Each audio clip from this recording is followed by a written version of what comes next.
Welcome, modern day mystics, fellow truth seekers, James and Justin back again. Today we got another reaction video for you. Today we're going to be looking at a video titled The Time When Buddha Could Not Forgive. This is a Buddha story, and it is done by the Dare to Do Motivation YouTube channel. Remember in the Christian religion, the unforgivable sin? Yes.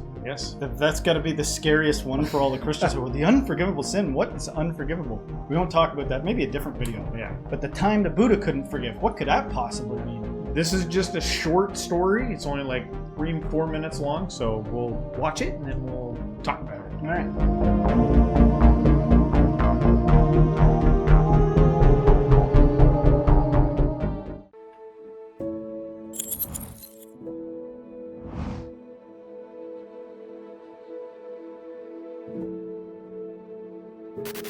One day, Buddha was in an assembly when a man walked in looking furious. He thought Buddha was doing something wrong. He was drawing a huge crowd and people would just go to him and meditate. He was a restless businessman, and he had found that his children were spending their time with Buddha when they could have engaged themselves in business, making more money and ensuring their livelihood.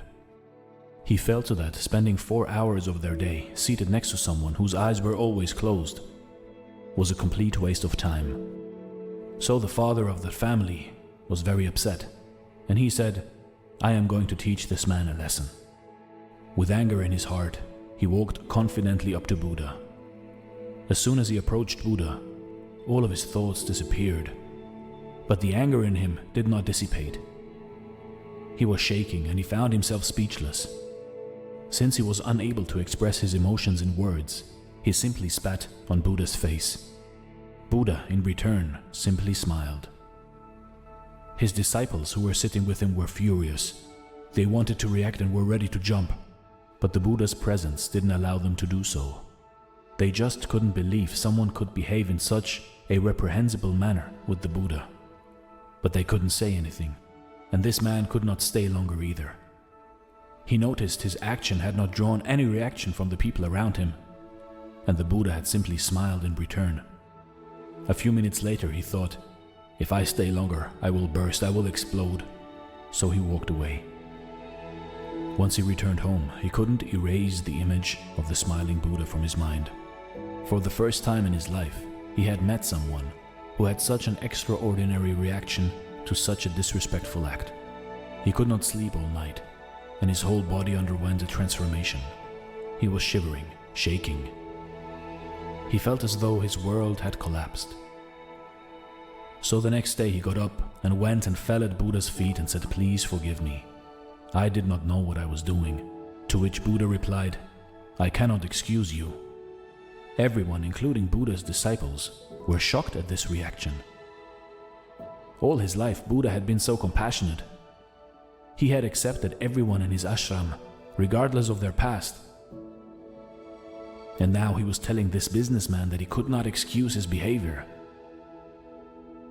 Buddha looked around and found everyone to be in a state of shock. So he explained, "Why should I excuse you when you have not done anything? What wrong have you done that I should excuse your behavior?" The businessman replied, "Yesterday I came to this assembly, and in my anger, I spat on your face. I am the same person, it is me."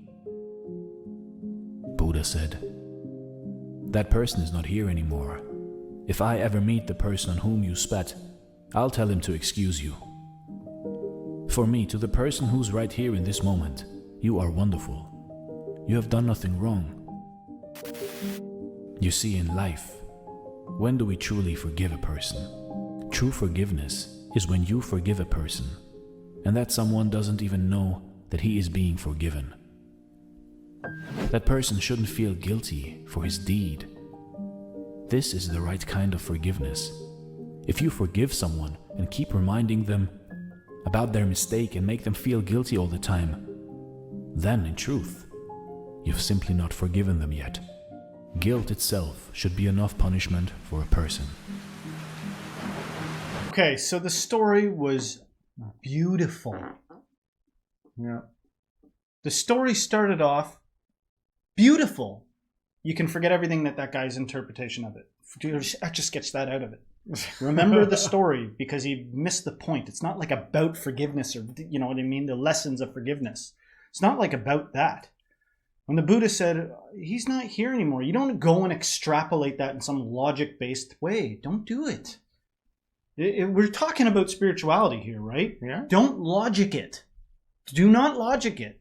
The guy had an entire transformation through his body because the Buddha smiled at him. He went home and like couldn't get that smile out of his face, and all those things. That's what happens when you have a transformation. You shake and sweat and cry and scream. That's what happens. He was like molecularly different, which, by the way, you're different every day whether you have a spiritual transformation or not.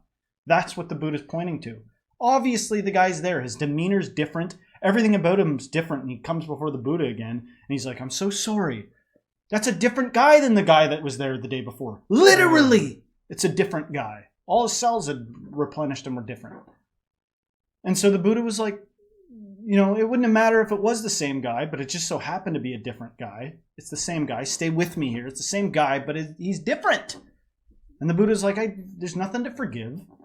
Yeah. And I'm not even the same guy that was here yesterday. I just find you wonderful.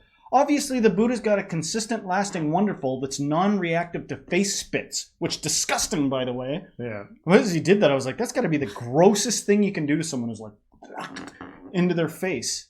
That's a sick insult. But the Buddha, even when it was happening, even when the guy was there and spitting in his face, like smiled at him. Yeah. It's you're a different person moment by moment. And you think it says something also about the ability to be in the present, on like Buddha was obviously the master of being able to do that. It says something that you're so in the present that you don't even recognize just the momentary things it's of the not past. Anything an ego can take and use and do. I'm going to do it now. It's never going to, that's just, leave spirituality, leave Buddhism, leave Christianity, leave it behind. It's not for you. You don't get it if you think that you're going to get something out of it. You're not going to get something. If somebody spits in your face, clock that mofo. Not literally, don't do that either, okay? I just want to shake up your mind to realize you don't take this and then copy him. Yeah. That's what like monkeys do. They follow around and they're like, monkey see, monkey do. You're missing the entire fucking point. It's not a problem for Buddha. There's another story where the Buddha fed himself in one of his incarnations, fed himself to a tiger. Yeah. That's what you want. You want the pure realization, like not as a psychological thing, not as something that's going to make you rich, not as something that's going to do anything, but the absolute truthful understanding. You're not separate from all these people. You're the one spitting in your own face. The only thing I might entertain is that the Buddha was like, it was a hot day and I invited a nice cool splash. He might have been thinking that because he was a master. But even beyond that, he knows it's his own self spitting in his face. Yeah. He knows this is just me spitting into my own face. And he was probably he might have been intelligent too and been like, he might come back tomorrow and feel bad about that, especially when I shoot him this smile. Not a contrived smile, not a smile that like, I'll act perfectly and that'll do it. A genuine smile of peace that like shakes someone. You ever seen somebody so authentic that you're like, what happened to my thoughts? All I know how to do is spit now. You know what I mean? You ever encountered something like that? Maybe none of you have. I don't know. Some people might live in hell. And it's pretty rare these days, people that like radiate love. But if the Buddha's radiating love at you with his face and it's genuine. Yeah. I was wondering about that smile. I was like, what would a smile look like that wouldn't come off as like, because people do that sometimes. Like people will be yelling at them and calling them names and stuff. And they'll be like, they'll have some weird ass smile. It's like, what would that smile have even looked like? I'm like, they have a weird ass smile. I've seen that weird ass smile. I've seen that, and I've been that guy, by the way. You know, I do a lot of judging, and part of it's like judging past incarnations of myself. Sometimes the fury you hear in it is the hatred of my own self, even having done some of these things. But there's people with like a painted on smile.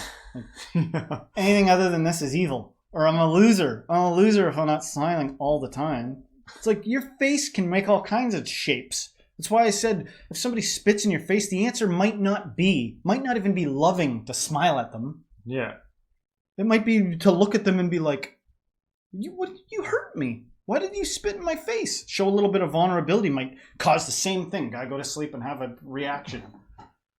just be fucking truthful. Mhm. Just be honest with your reactions. Because you're going to be a fool, you're going to do it wrong, and then you're going to learn. And then you will become wise. Yeah. It's how So really, wisdom's there was cultivated. it wasn't like there was a right or a wrong person even in that story. The person Hell yeah.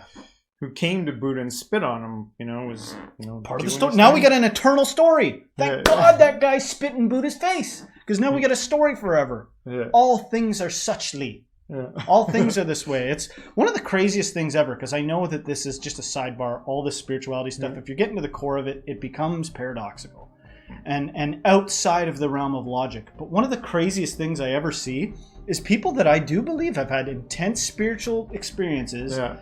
but hang really tightly to their ego. They're like, they've still got a pragmatic ego, and that's fine. Like, I don't want to judge it, but I'm not that way. It's so painful to me to try to like hang on to like the same ego that's trying to anticipate for the future with logic, like trying to prepare. Yeah. It hurts me. I'm actively trying to work that out. All right, well, guys, let us know in the comments what you think about the story, maybe some of your interpretations, what you got out there. Hopefully you liked it. If you like the reaction here, please don't forget to hit the like, subscribe, share this with a friend, and everyone till next time, stay spiritual.